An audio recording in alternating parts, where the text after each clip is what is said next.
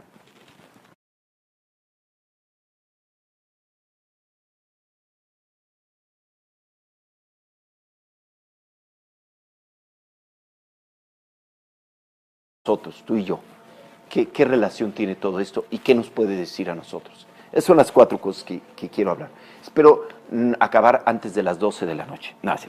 Espero acabar en 1 hora. Entonces me apuran si me empiezo a tardar. Ahorita déjenme ver. Muy bien. Son 5 para las 8. Primero quiero hablar del Buda histórico. Y lo primero que decir es que sí, fue una figura histórica. El fundador de lo que es el budismo ahora fue una figura de carne y hueso que nació hace 2568 años aproximadamente, diferencias de algunos años, depende a la escuela a la escuela histórica que te vincules. Sin embargo, sí corresponde lo que es el Buda a una figura histórica. Sí se ha comprobado con suficiente evidencia que hubo un hombre llamado Siddhartha Gautama, que nació en lo que ahora es Nepal, pero que en ese entonces era el norte de India, hace 2568 años, y que tiene todas las evidencias duras con respecto a que fue una figura histórica. Esto es importante porque como estamos hablando de tanto desarrollo en tantos años, hay muchas figuras que todavía no se sabe si fueron históricas. Y aunque no lo crean, muchachos, todavía a los que futuramente iba a gobernar lo pudieran conocer. Sin embargo, pensaron algunas personas que estaban ahí involucradas con todos estos arreglos, que pensaron que lo más propio para una persona de su estatura, digamos, aristocrática, y de su, digamos, como para presentarse al mundo, sería bueno quitarle todas las cosas feas que pudiera haber. Limpiaron la ciudad y pidieron que las personas que no estaban tan bonitas o viejas o enfermas se quitaran del camino y que el Siddhartha pudiera ver puras a la ciudad en su mejor forma. Sin embargo, por alguna razón, el futuro Buda o Siddhartha tuvo 3 escenas que cambiaron su vida con esas salidas que tuvo del palacio. Primero lo que vio fue una persona enferma, como se ve usualmente en la India, incluso ahora. Cuando vas a India puedes encontrar personas enfermas y la enfermedad allá es muy quejosa. Y le impactó esta escena, la escena de un ser humano enfermo. Y pues como te digo, ahorita estamos acostumbrados a sanitizar mucho la enfermedad y a veces la ocultamos, pero allá en India la puedes ver en la calle. Y cuando vio él a esta persona enferma, le impactó y preguntó por qué estaba ese ser humano de esa forma. Y su carrotero, que fue el que lo estaba acompañando, Chanda, le comunicó que era un hombre enfermo, posiblemente un hombre. Y dijo, porque estaría en algunos serios investigaciones, Cristo, el fundador del cristianismo, todavía no sobrepasa a algunos escépticos con respecto a la historicidad del Buda. A la historicidad de sí mismo, del Cristo. Es decir, todavía hay personas que piensan que Cristo no fue una figura histórica propiamente. Eso es importante. Ahora, Buda es un epíteto propiamente. Lo que es el Buda significa aquel que despertó, aquel que se dio cuenta. Y es el epíteto que usaban algunos de sus discípulos, posterior a lo que se conoce como su iluminación. El Buda propiamente, o el Buda ser, nació con el nombre de Siddhartha Gautama. Nació, como dije, al norte de India, en una parte que ahora es Nepal, y nació en el seno de una familia acaudalada, en lo que era en lo que era un principado en esa parte de India, un tipo de regencia. Su padre era un acaudalado regente, tenía varias casas, era el jefe de un clan, de lo que ahora se conoce como el clan de los Sakyas o de los guerreros, y educó al joven Siddhartha en todas las formas, en todas las costumbres, en todas las artes de la nobleza o la aristocracia de ese entonces. El Buda se sabe que no aprendió a leer y a escribir, como tampoco aprendió Sócrates, como tampoco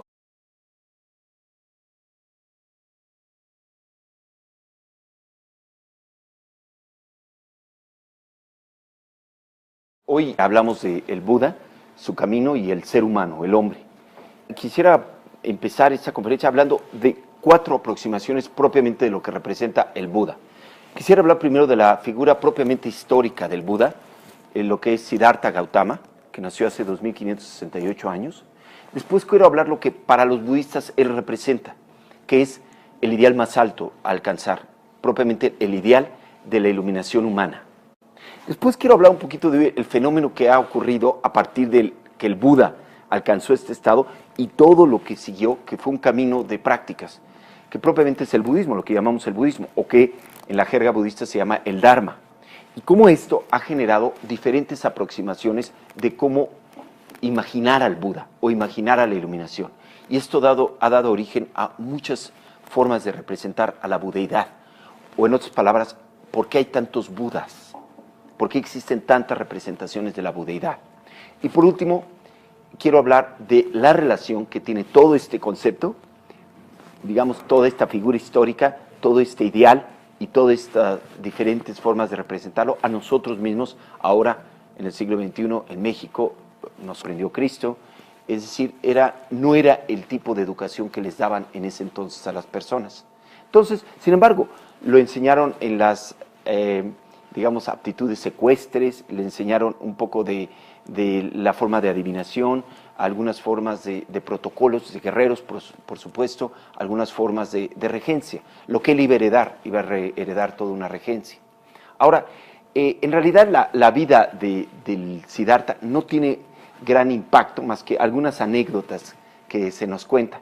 Realmente donde empieza la biografía, digamos, si le puedes llamar espiritual, de Siddhartha Gautama fue a los 29 años, que es una edad muy, muy particular para muchas, tiene un simbolismo propiamente, es una edad de mucha transición en lo que son las tradiciones antiguas. Es el momento de adultez propiamente, donde uno empieza a tomar completa responsabilidad por el curso de su vida. A los 29 años, él le fue conferido, como dice la historia, poder conocer el reinado que iba a heredar. Se invitó a sí mismo a conocer y salió de su palacio, de uno de sus palacios, a conocer lo que era el entorno que iba a heredar. Era una ciudad bastante grande y pudo simplemente desfilar para que a sus futuros, digamos,